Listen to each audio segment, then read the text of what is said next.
este abismo es fértil. Quiere decir que de allí surge una producción vinculada a la literatura que se transforma en poemas. Poemas que muchos de ellos son muy sencillos en el sentido que tiene apenas 3 versos, por ejemplo.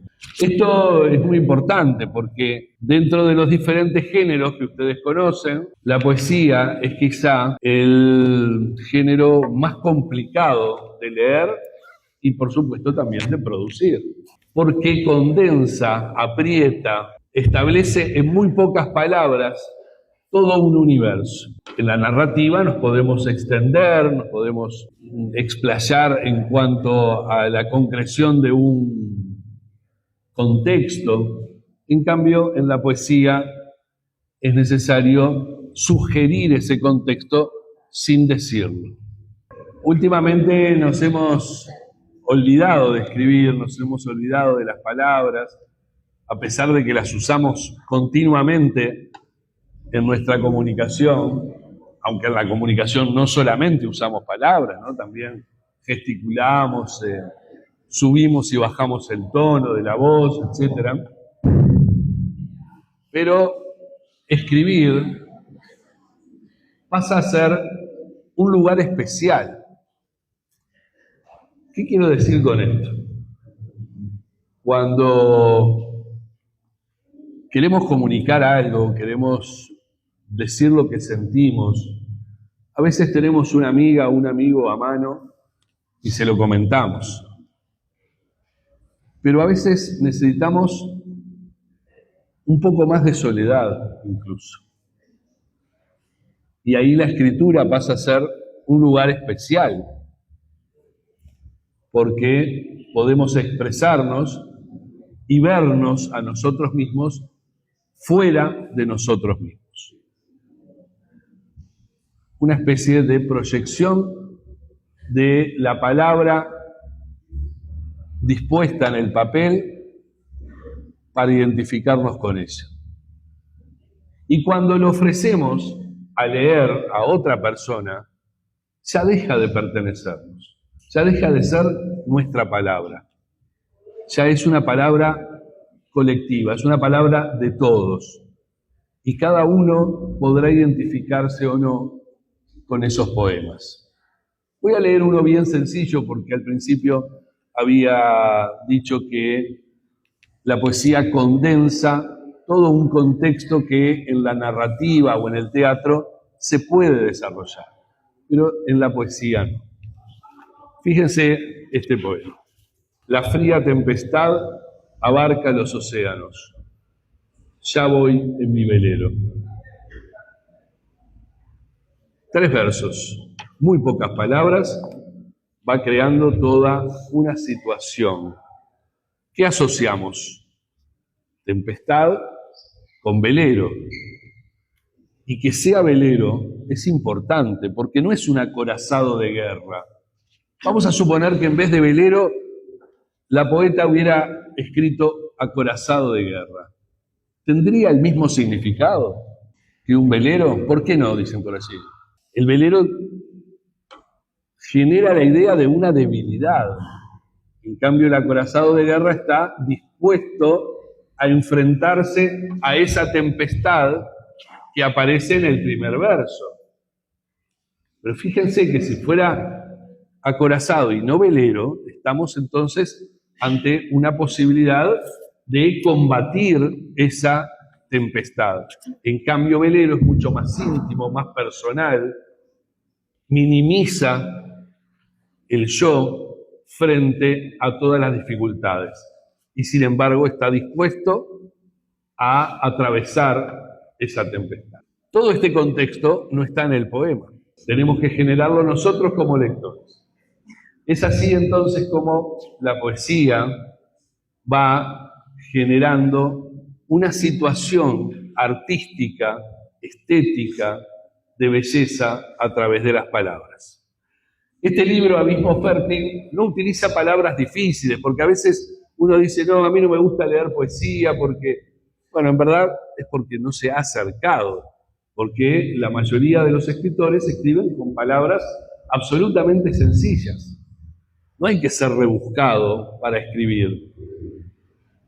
Lo que a veces es rebuscado es lo que sentimos y se nos dificulta expresarlo.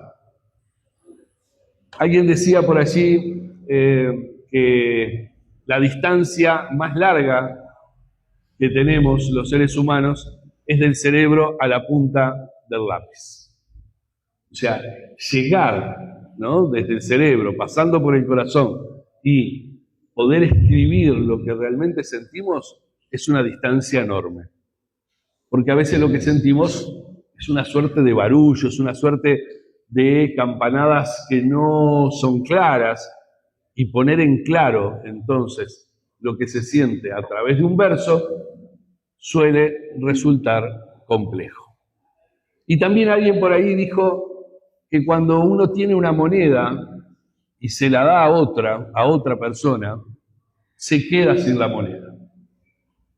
Pero cuando alguien tiene un poema y se lo da a otra persona, los dos comparten un poema. Y de eso se trata precisamente el arte literario, de compartir, porque es un bien cultural y no es un bien comercial. Cuando uno comparte, poder dividir entre dos algo que es abstracto, cultural, logra entonces una comunión, una unión con el otro. De eso se trata este libro. Vamos a escuchar a la poeta. Buen día, ¿cómo están? Bueno, muchas gracias por invitarme.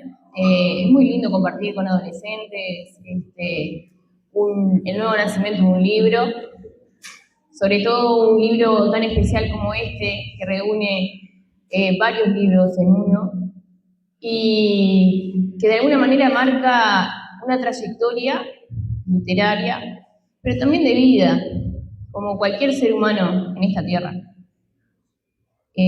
Acá por escuché a algunos que les gustaba escribir, que no se animan a hablar, y me hizo acuerdo de cuando uno pasó por ahí, ¿no? Que fue adolescente, estaba vergonzoso, escribía en ese cuaderno, incluso dibujaba y ponía notas, los tengo hasta el día de hoy.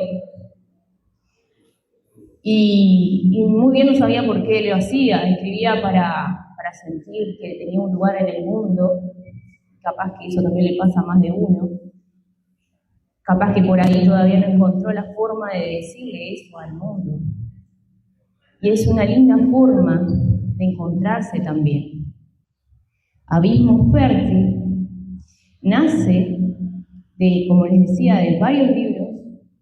Uno de ellos fue La esposa perfecta, otro se llamó Asfixia y viento, otros fueron poemas que fueron publicados en antologías en diferentes países, también en lo nacional, etc. Podría hablar de todo eso, pero más que nada nace de un proceso creativo, transformador, sobre todo, si voy en retrospectiva, aquella adolescente, aquella joven, es como, si se fijan en la tapa, ya la tienen en la biblioteca, ¿no? Supe que estuvieron leyendo, ¿no? Un árbol que nace de la nada. ¿Qué hay cuando tocamos fondo? ¿Qué hay? ¿Alguno alguna vez tocó fondo? ¿Quién se anima? ¿Se sintieron que ya más allá de ellos ya no se puede ir? ¿Y entonces qué queda? Tenemos como dos posturas, en mi opinión. Es mi opinión, no tiene que ser la suya. Una es quedarse ahí y resignarse, y por ende, ¿se terminó? Y la otra es decir que a partir de todo lo que estoy viviendo, puedo empezar a transformar y crear mi propia escalera metafórica hacia arriba y el más allá, transformando mi realidad. Puedo salir de ese abismo. Dentro de la oscuridad siempre hay luz. Pasa que cuando hay tanta oscuridad no tenemos la capacidad de ver que hay luz. Y de esa manera podemos construir nuestro mundo posible hacia la vida que queremos y hacia la manera que queremos vivir nuestra vida y hacia dónde queremos ir. Ustedes Ustedes en literatura seguro trabajan las moiras, destino, las tejedoras de textil. Pero, ¿qué tanto hay de eso? ¿Nosotros permitimos que el destino se teja solo y dejamos que, bueno, que el destino decida, o de alguna manera podemos interferir en eso? ¿Podemos hacer posible? ¿Nos podemos hacer cargo de eso? Yo se los dejo así como para que reflexionen, para que piensen. Este poema dice: sí. Aromas a pincel, los azúcares de mi piel. ¿Qué no te atreves a probar? El cielo de tu espalda sin dibujar aún y la mía con todo un mapa por explorar. Belleza de dos cuerpos desnudos, bajo la manta del alma descubierta. Cuánto caparazón resuelto si te atrevieras a amar. Geomundo, el país de las fronteras invisibles, lo absurdo y mágico de estar sin estar tangiblemente. Palpitar por las mañanas la ansiedad, por las noches la fisura de las horas, el país de las fronteras invisibles, el monstruo que acecha en nuestras mentes, el cuerpo que reacciona en la ineficaz inmunidad, generaciones mutantes, geomundo en transformación. Sigue posada en mí la vaga idea, penetra el sentimiento vacío y florece el sol otoñal. Sigue posada en mí tu imagen sonora en la ventana, el verde que ilumina mis pensamientos y barre migajas en la cañada.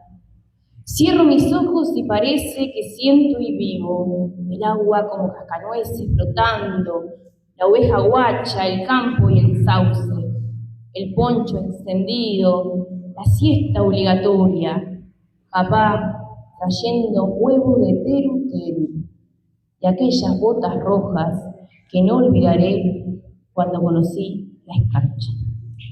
Muchos de estos poemas marcan también un desgarro emocional importante, ¿no? Que la poeta logra recomponerse después de haber sufrido, cosa que no siempre resulta fácil, ¿verdad?